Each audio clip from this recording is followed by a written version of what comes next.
We were very fortunate to have Jim Lawton as the juror for this exhibition. Jim is a renowned sculptor, ceramicist, educator, and has had relationships with many of the potters here in this exhibition. Jim Lawton received a Bachelor of Science degree in Constructive Design and Ceramics and Metals from Florida State University in 1976, and an MFA in Ceramics from Louisiana State University in 1980. Lawton is a retired professor of ceramics in the College of Visual and Performing Arts at UMass Dartmouth and former chair of the Artisanry Department as well. He held appointments at the School of the Art Institute of Chicago and the New York State College of Ceramics at Alfred University. He served on the Watershed Center for the Ceramics Arts Board of Trustees from 2000 to 2015.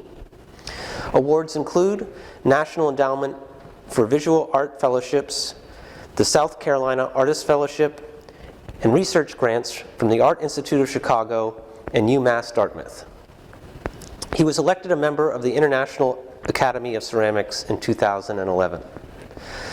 Lawton's work is in the collections of the Renwick Gallery of American Art, the Smithsonian Institution in Washington, D.C., the LA County Museum of Art, the Mint Museum of Craft and Design in Charlotte, North Carolina, Victoria and Albert Museum in London, England, and the Incheon World Ceramic Center in South Korea, among others.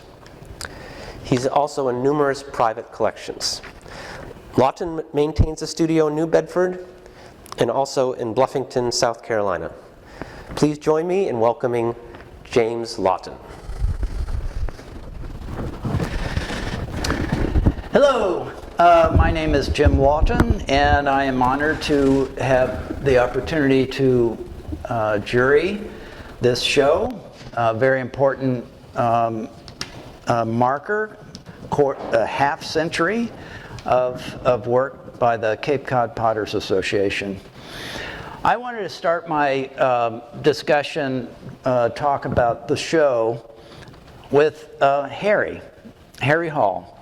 And there's a wonderful description of the association, how it got started over the years, from its very beginning in 1972.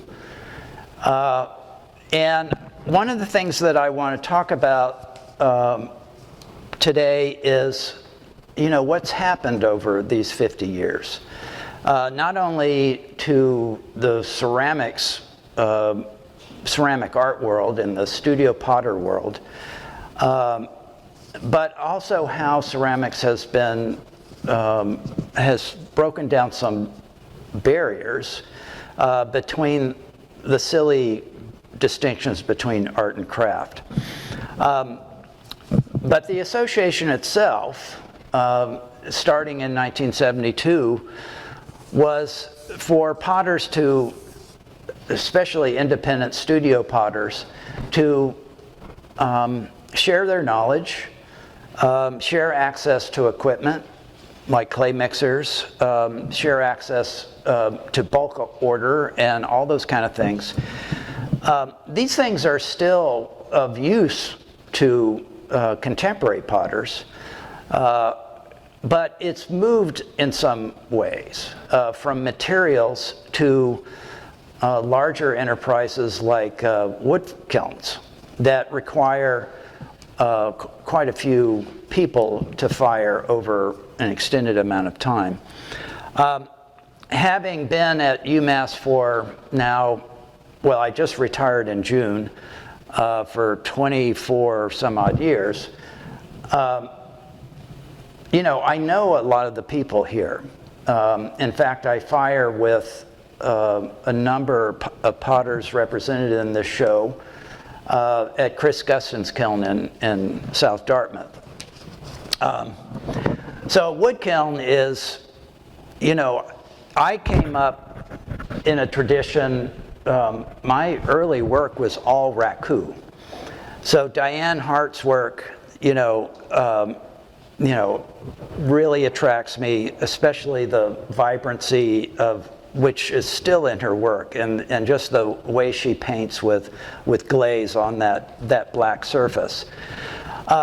In a way, the rage of raku has moved to the rage of wood fire in terms of that love of atmospheric effects, the risk that happens in ceramics, which is also what makes it, because it deals with air, water, earth, and fire, you are really juggling those things. And that's what makes it, a kind of unique material. It's not just paint by numbers. It's not, material right out of a tube. It goes through these, alchemic processes, which attracts a certain type of person. One that's a little bit of a pyromaniac, a little bit of a chemist, and we're all a little bit crazy because clay can break and crack at every stage of the way. So, when you have an exhibition like this, you are choosing your best work, hopefully. And in a way, for every piece that's here, there are hundreds of pieces that were learning pieces, or they just may have been, your ultimate achievement, but it didn't make it through the kiln.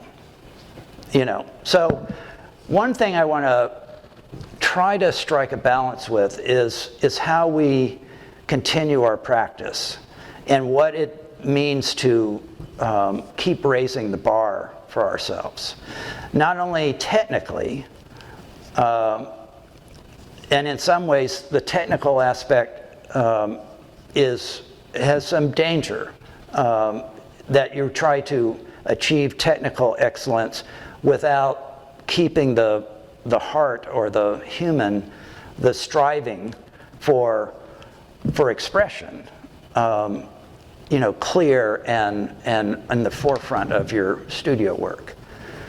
So when Benton asked me, did I want to, change up the rules of the awards, I said, or have categories like functional categories or sculptural categories.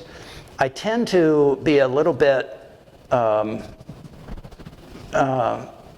like that way of categorizing, because I feel like it puts, you don't put a functional piece next to a sculptural piece because you may fear that the functional piece is a lower order, and I don't believe that at all.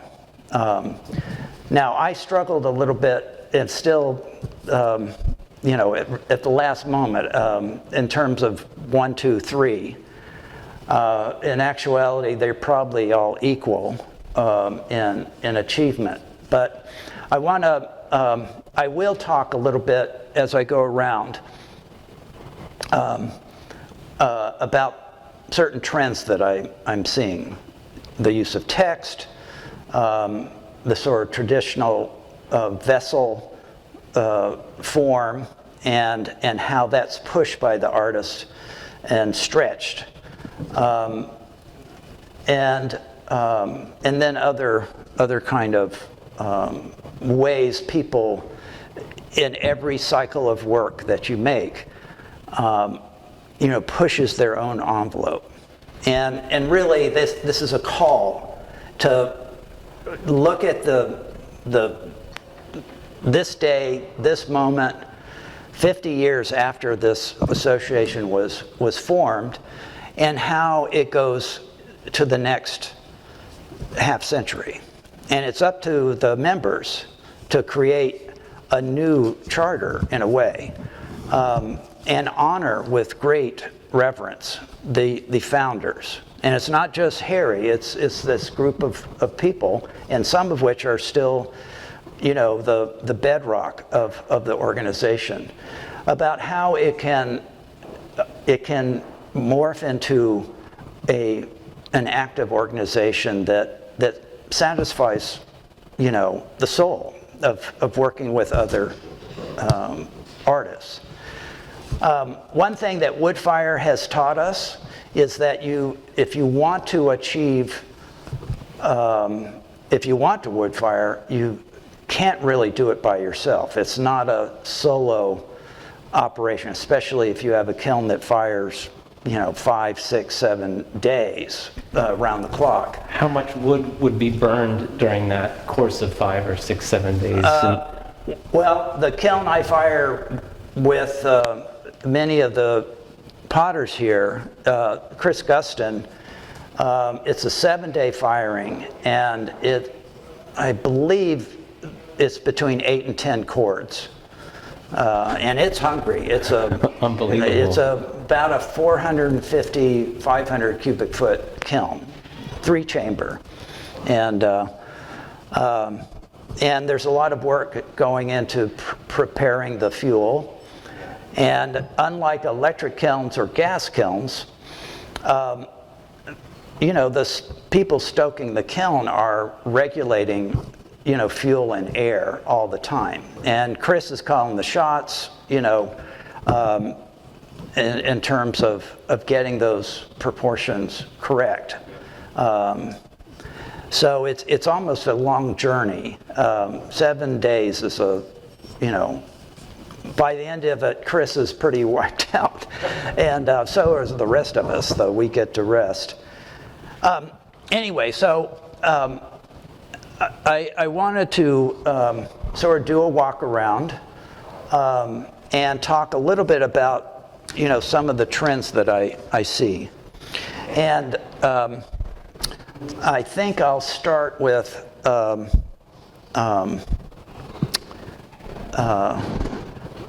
well, I'll follow up on the wood fire because I think we have a number of potters that have entered wood-fired work, and of course they also work in reduction and oxidation. But I'm happy to see still a very strong focus on the membership. We have Sue Witkowski, who is with Meeting House, I really love these pair of sort of monolithic, tower-like forms, and she, presented these as a group, and I was kidding Benton earlier that you put a functional object inside of a case, and like the ancient Bole figures from Africa, you essentially kill it. You seal it up, and it no longer has that human access. It becomes more like a cage. Yeah, like a caged animal. And on top of that, the wood fire sort of details to Sue's 2 pieces here and another basket form around the corner. You have to sort of live with it to find, that's the thing about atmospheric work, is that the nuances of surface are so huge. And it's a risk. I mean, some of these lines are not put on by the potter, but by how the potter arranges it in the kiln. Right.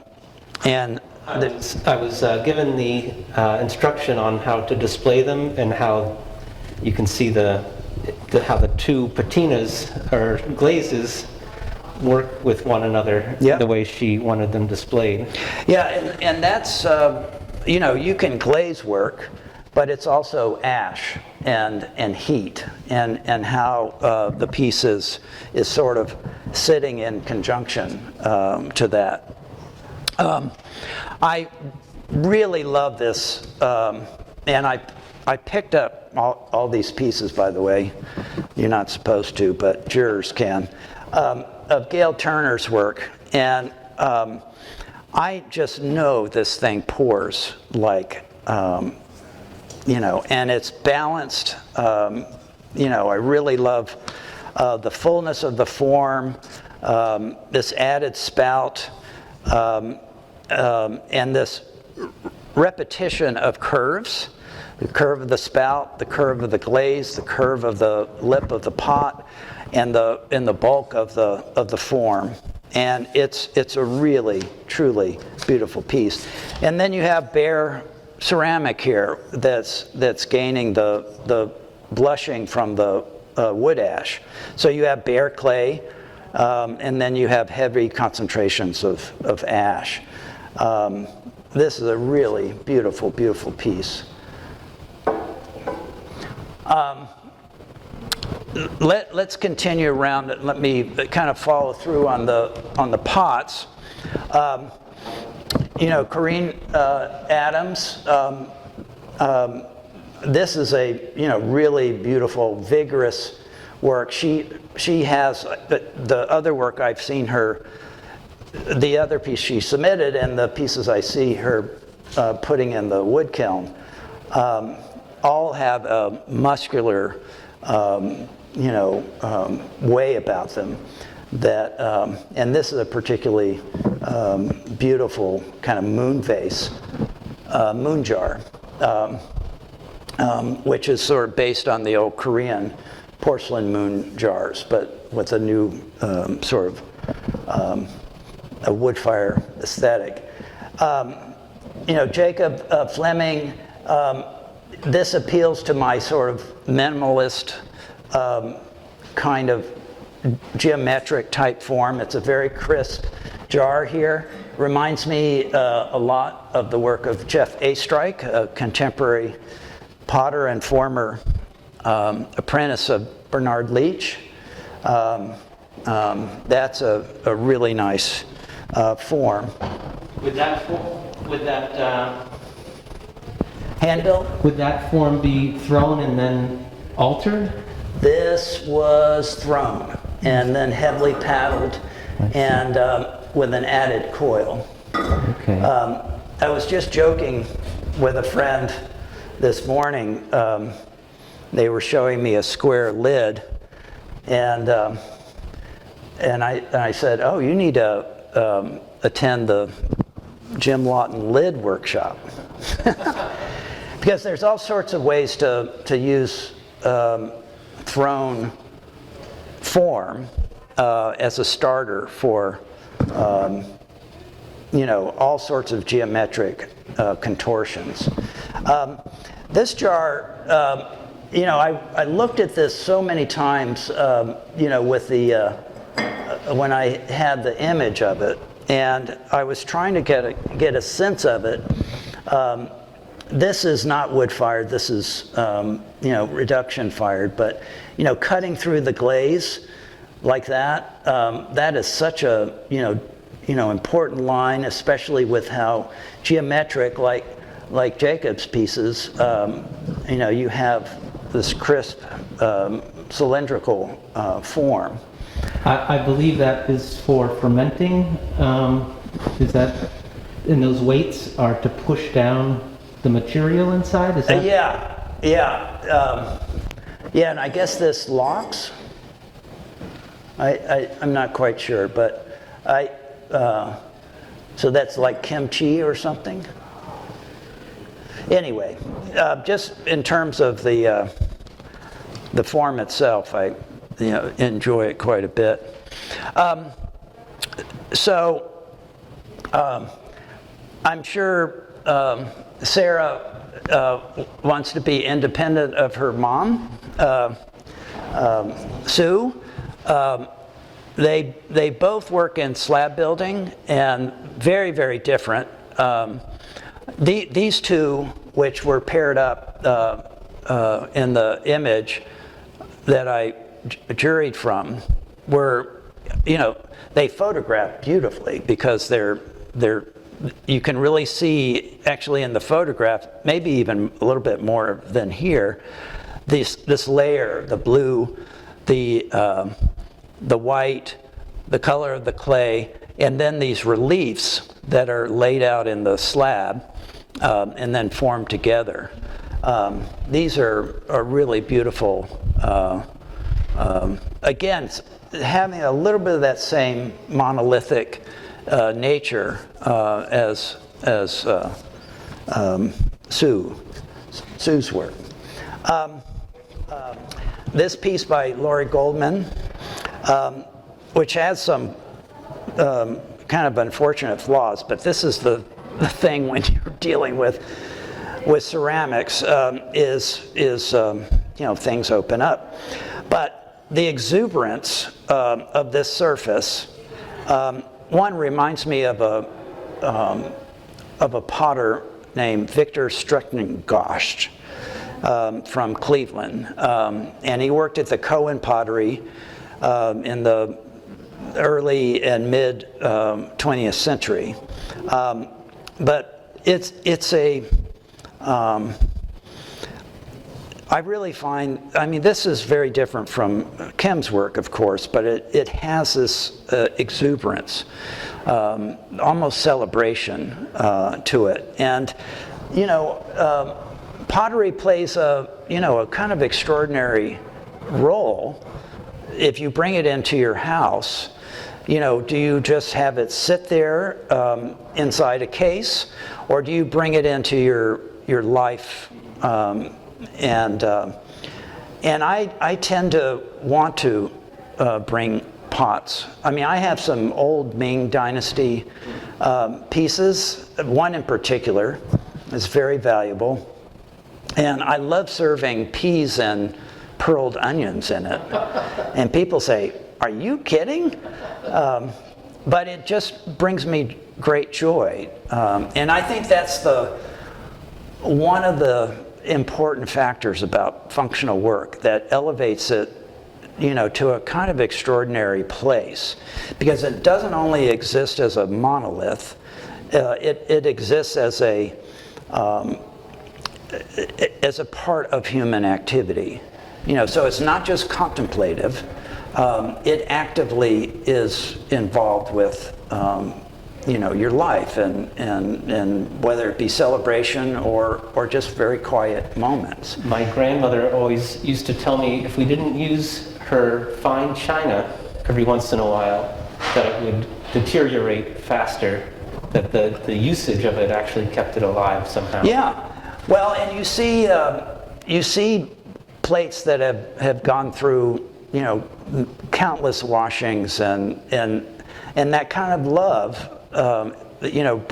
puts a patina on it. So I totally agree with your grandmother. Let's see, there was one other. Oh, Steve Kemp's piece. Now this is very different than his other wall piece over there, and I don't know if they're from the same period of his work. One thing they do share is the use of the flats at low tide as the texture. Yeah. So he takes a mold, a plaster mold of the ripples of the sand, and presses clay into it. Yeah. And so both of these use that same motif. Right. But I wanted to, again, I'm jumping around here, but I wanted to give a shout out at Margot Critchfield's piece here. The rendering on here, and of course the subject matter that is in the text. This, even though this is oxidation and all, glazed pencils and this inkware, which is basically a liquefied, high oxide. This you spend a lot of time kind of getting into it, but it moves around these diagonal lines, the text going horizontally. This bird that just really prominent. That is a really beautiful image. This other piece is has a very different feel to it, but you can see that the same ribbon as far as how the pot is laid out. I mentioned Diane Hart, and these are two spectacular raku pieces, and in some ways it reminds me of how I got so enamored with raku. The fact that you can draw with the glaze and have this wonderful rich black ground. I particularly, I chose this one first, and then this piece kept saying it needs to be a companion with. So I love this little piece. I also love, mostly for the, in a way, a sort of empathetic quality of this piece of Kim Hoag's. It just, this is a traditional, not mishima, but it's a type of colored clay layering that you kind of wedge three or four different colors of clay together, and then cut slabs and build with it. So that technique is pretty well founded, but the way this lip sort of falls apart and is almost like there's a suggestion of spinning and tearing apart. I very much like how that funnel comes into this neck, and then it settles down into this rectilinear, kind of cube-like shape. So there's a lot. You've got this pull and tuck of the three clays, graphically, with the form. I always enjoy looking at this technique because it seems to be a great metaphor for different races and different colors of skin of people getting along together and actually becoming one body. Yeah. And so I just think it's a wonderful metaphor. With all the nicks and scrapes. Yes. Yeah. So a rim of a pot is, I think if you look around the show, how a potter handles the rim is from Kevin's piece, which was a part of a triptych, I think. There were 3 of those platters. To this piece by Mary Furman, as well as Tina Hall's lip to this piece. All of them, are, and Sarah's rims as well, all kind of bring an energy to them, as well as, not to scatter around too much, are these pieces by Paul Fitzgerald, where you take a pretty straightforward vase form, throne, and then really engage it with these sort of forces of twisting, of manipulating, almost like a Melita filter, and then working with glaze to sort of enhance that. I love the fact on many pieces I was looking at Ian's piece inside, and I could tell that it was thrown because the throwing lines were still there. And that's what's nice about Paul's work, is that the throwing lines, show that, that vigorous energy. There's a story that Harry Holl tells about how he taught a blind person how to throw pottery, and in order to do so, he had to blindfold himself. And once the pieces were fired from this blind fellow who had become blind later in life, he didn't really care what color it was, or obviously it didn't matter to him what the color was. So the glazes weren't important to him, but he wanted to have shape and have feel to form. Mm-hmm. And so Harry said, well, create a sculpted pot. And in the process, they both experimented with that technique, and it became Harry Holl's signature way of working, where he would throw a pot, and then he would push and pull the pot and create what he called a sculpted and usually figurative pot. And I just think it's a touching story. Yeah. Well, it reminds me of one of my early mentors, Paulus Berenson, who later in life, he wrote this very important book called Finding One's Way with Clay. And that had a huge, and it was about 72 that it was published. But later on in life, he was teaching workshops, journal workshops and a lot of other things. But his personal work, he refused to fire. Right on down to his journals. When we had a memorial for him at Penland School 3 years ago, he said he wanted his journals hung up in the trees and to just rot. And often he would do a workshop and make these beautifully pinched bowls. And he said they remain outside and they go back into the earth. So that was a very,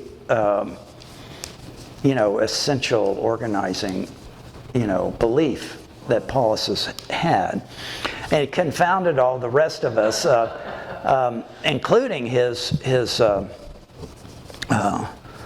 one of his teachers,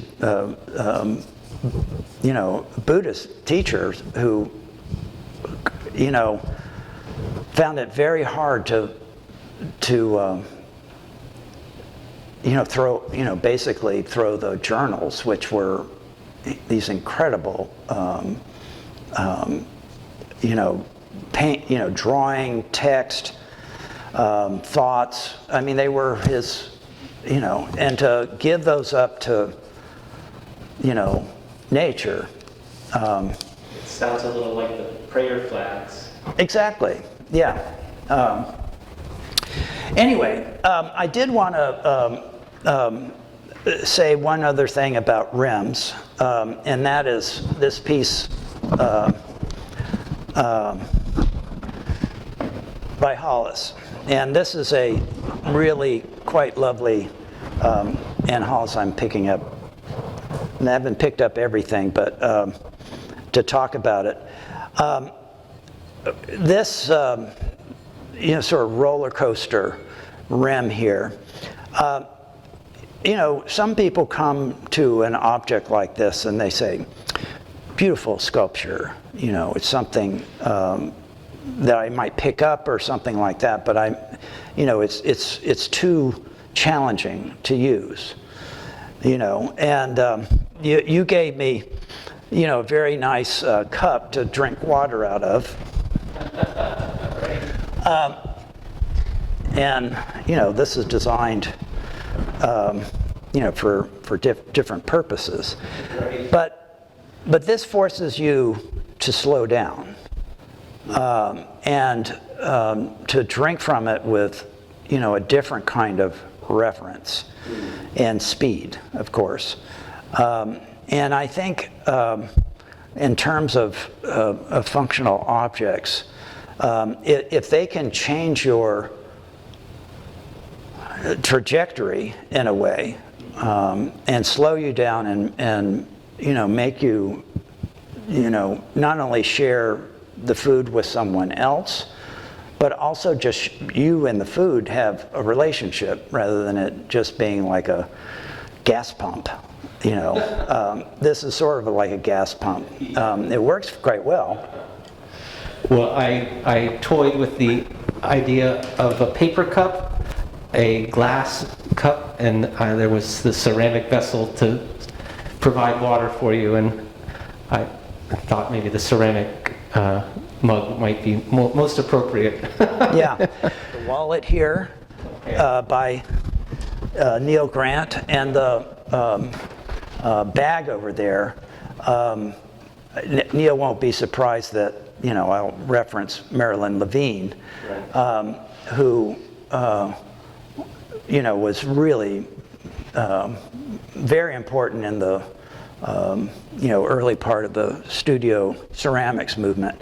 I like this one because of the humor. Yeah, it's a big wall. And it's really done quite well.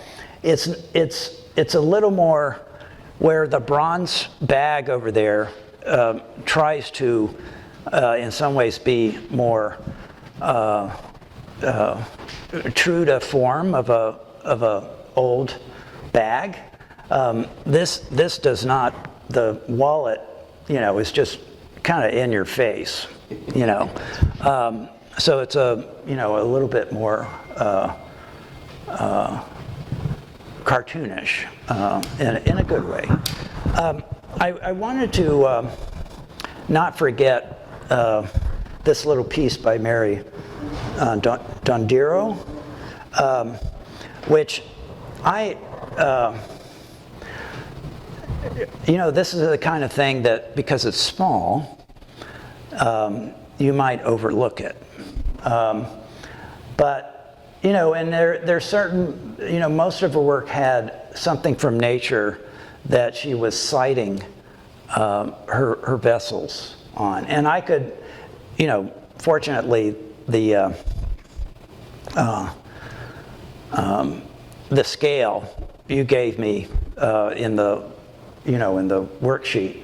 So I knew this was a little piece, and it was photographed quite well you could get a sense that it was small. But this also makes you sink into it, into its narrative. It asks you to sort of draw in and slow down and really, pick up. I love this white engobe on the surface. Just a word of warning, it's not that well attached. Yeah, I picked it up, and it does have a tiny bit of glue on there. It's a little bit of putty. Yeah, for jurors who sort of manhandle things. But I love the fact that how something can shrink you to be of its size. I mean, this even shrinks me down more because it has this sort of, again, a sense of monumentality on this. With the base. With the base. So I can imagine being this tall and seeing this massive, being in front of this massive vessel. Right. So I love the way objects of all types can make the viewer transform themselves and sort of shift. So I particularly love this series of Mary's work. So for the third prize award, I wanted to give it to this piece of Stephen Kemp's. I went back and forth on a couple of the wall-based pieces that are in the exhibition, and I made mention of this, I believe, in an earlier statement about it being a little oddly hung, but I still kind of, reach up to it. This has such a bodily reference of lungs and heart. And I think this is an example of something that would be very different if it was down, almost, doesn't have to be directly referenced to your own lung and heart. But what I like about it is it's abstract. Certainly the technique of taking this from rippled sand is it's a great narrative, but we don't need to know it for it to have power, this sort of underlying power. But I love the fact that something that force you not to look at it, but to feel it. And this has, a very strong, sense of a felt form. And it's because it references the body, I think. So I want to move over to my second award. And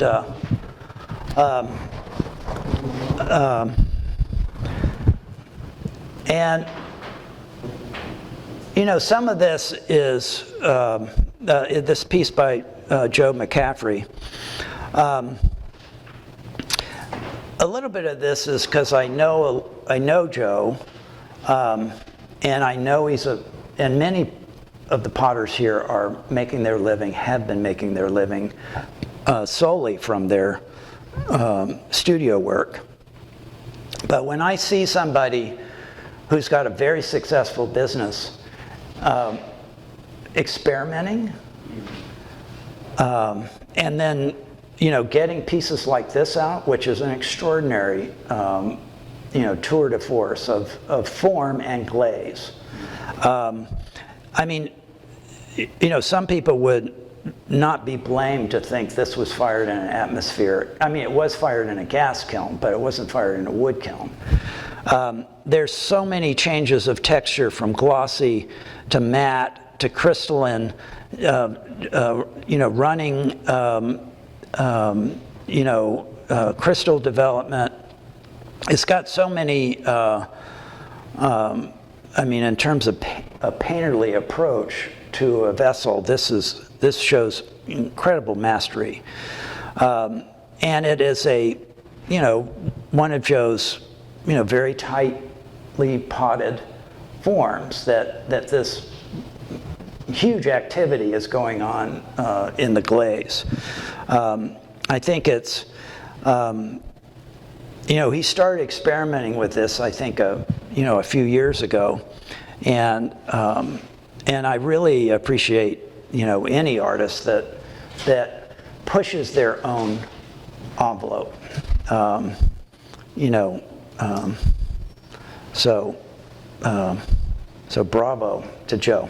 I guess best in show, and I think Kim will probably be as surprised as I am that I chose this piece.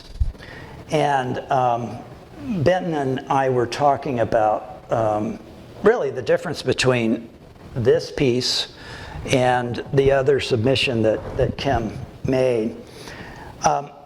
This is, in a way, atypical of Kim, I believe. Kim, you can tell me otherwise. I know you probably will.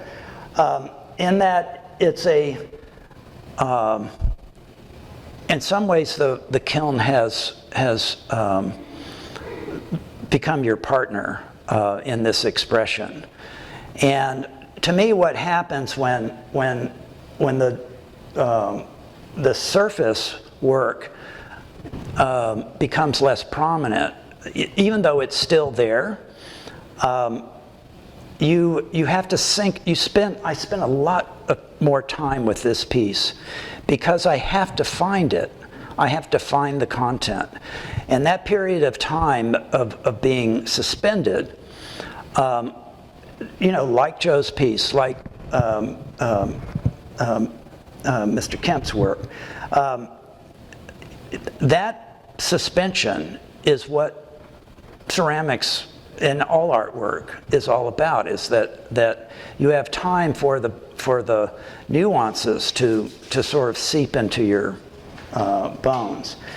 So the way the wood kiln, and I believe this was in the soda chamber of the wood kiln, because you get lustrous effects.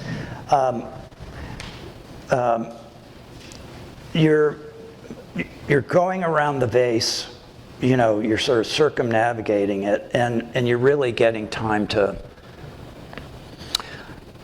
it's like having a conversation with Kim, The other piece, Kim is doing a little lecturing.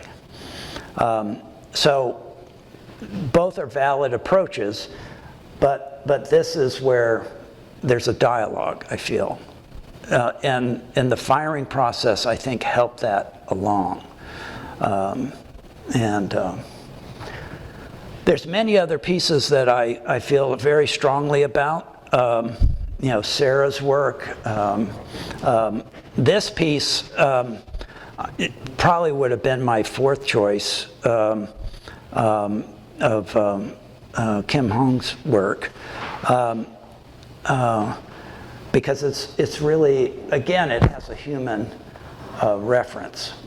And for those of you who I didn't choose your work or I didn't discuss it, please don't feel like it's, and that jurors come with their own viewpoints. And I certainly do. I try to be, and I think you'll probably see what I talked about today, that I have a wide range of, things that I'm attracted to, but if there was a guiding thought, it's the humanity that's in the work, whether it be, a beautifully handmade box, to, really delicate glazing. I want to feel a connection to the maker, a human connection.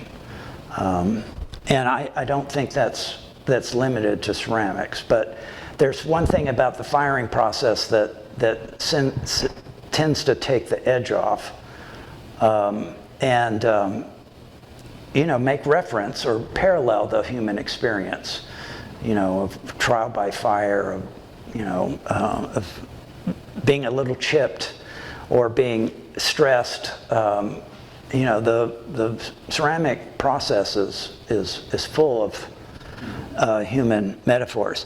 And by the way, not put a point on it, all these materials that we use are in our bodies. The manganese, the cobalt, the iron, all these things are, we're literally of the earth. Silica. Yeah, silica. So calcium, phosphorus. Potters are just sort of using very visceral materials in their art production.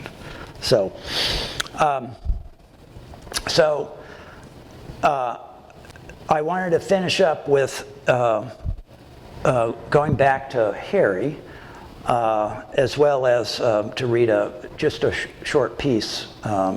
So we'll meet you over there. Meet me over there. So I wanted to sort of finish where I began, and that's with Harry. There's something. Again, this is the challenge of 2022. Is where do we go from here?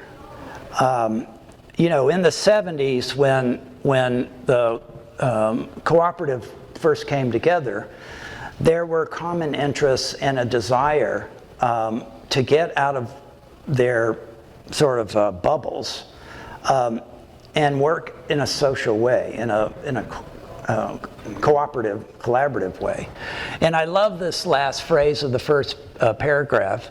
It is, after all, what a potter does with this information that counts. This is coming from a period particularly in the early 20th century art pottery movement, where these companies, these small companies, had very tight control over their glazes, recipes, and their weight, because they spent hundreds and thousands of hours sort of coming up with that technology.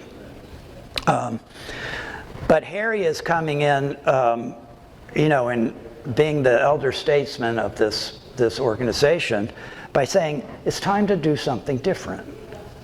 We acknowledge we like each other. We acknowledge that we gain a lot from talking about work together, and we have some shared needs. And in this case, it was, clay.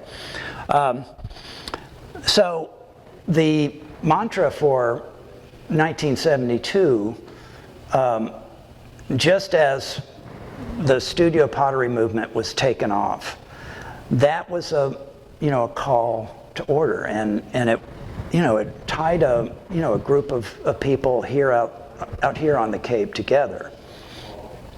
So the challenge is what to do in 2022. What does our community need? What do we need as artists? Is it important to be an organization? What is our goal here?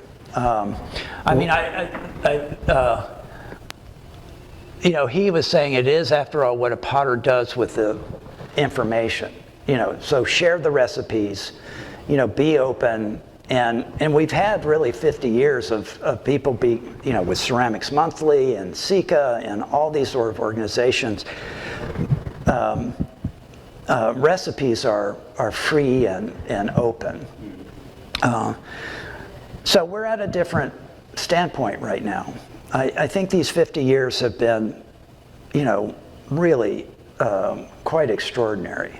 But we're looking for the next 50 years. So it's really, to the potters of the Cape, what is the same kind of need that created the association that helps it go forward, But I love this part. In this way, we hope to make better potters of ourselves without fear of competition, for there will never be enough really good potters. So whenever I interviewed parents who came to Portfolio Day with their child, I first said, thank you for recognizing that your child wants to go into the arts, no matter what field. It's risky, but if you really look at things, risk is everywhere. And to be fulfilled in life, you have to take risks. You have to keep raising the bar for yourself. So, but the most common question I've always had is, there's too many potters out there. There's not. And when somebody is deciding to, get a degree in ceramics, it takes hard work. But it takes hard work to be a stockbroker. It takes really hard work and risk to do your best. And there's never will be enough really good potters. So, a word to the wise. So, I wanted to finish up with Annie Dillard. Some of you may have read a book she wrote in the 70s called Pilgrim at Tinker Creek. And she wrote a piece in the mid-'80s, just a short article for the New York Times.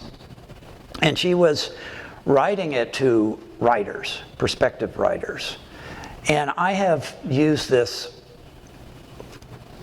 for nearly 30 years with students. And it still inspires me to this day. So it's a 2 or 3 page thing. And I just want to quote a few things.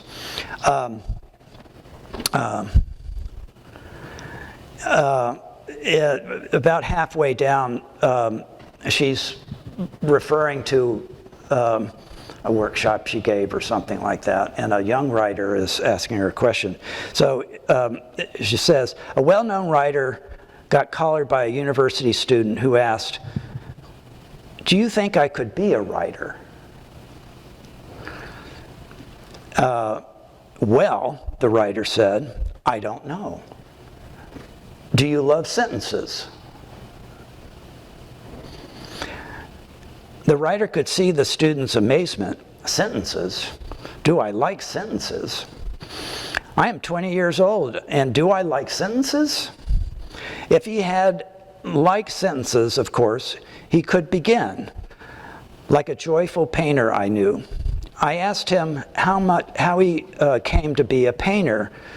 He said, "I like the smell of paint." So later, so this is, you have to love what you do. The backbreaking work of being a potter, you've got to love the labor. You got to love the dirt and the dust and the heat.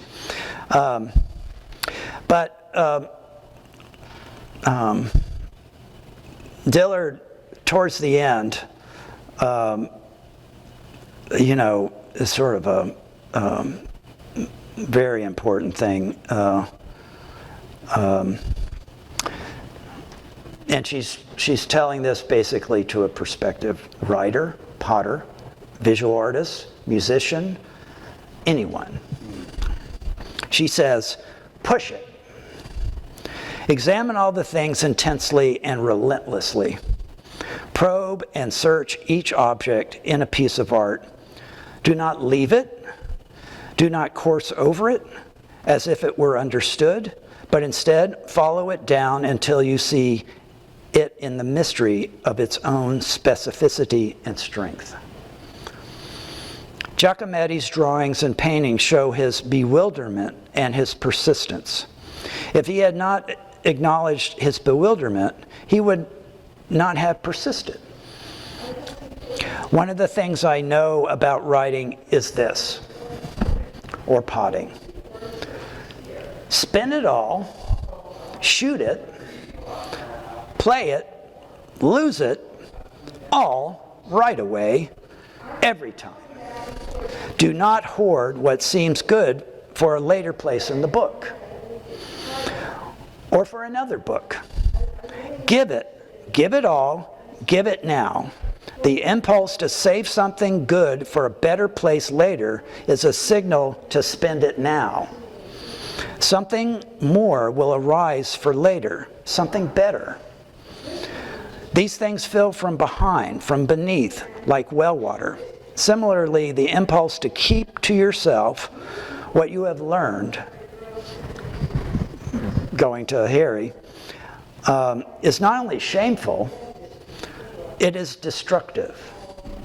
Anything you do not give freely and abundantly becomes lost to you. You open your safe and find ashes. Annie Dillard. And it's, just look her up. It's Write Till You Drop, and it'll pop up.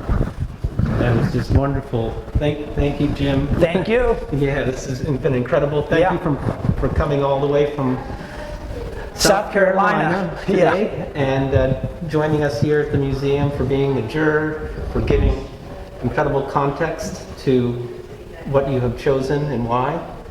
And I'm sure your retirement will be just as exciting as your employment. Yeah.